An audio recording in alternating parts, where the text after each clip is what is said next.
আজকে মকর পরব ছিল, সেটা সবাই ভালো করেই জানে। তো হয়েছে কি, আমি সকাল সকাল মকর চানটা করে পরে ১ চামচ পিঠা আর ১ গামলা খেজুর গুঁড়ো নিয়ে খেতে বসেছি। अच्छा ठीक है।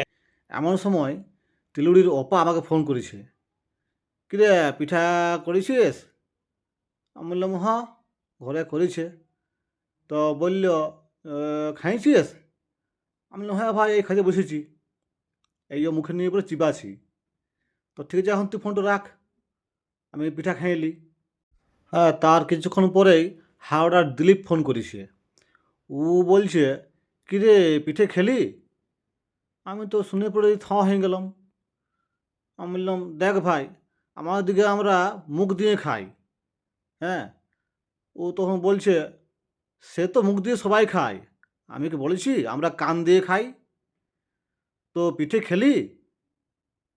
আমি আবার ওর কথা শুনে পুরো হাঁ করে ভালে আছি।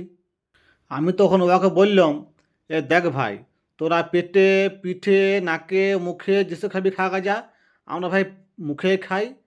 এই দেখ, আমি খেজুর গুড় নিয়ে বসেছি, ১ গামলা খেজুর গুড় আর ১ চামচ পিঠা নিয়ে খেতে বসেছি আমি।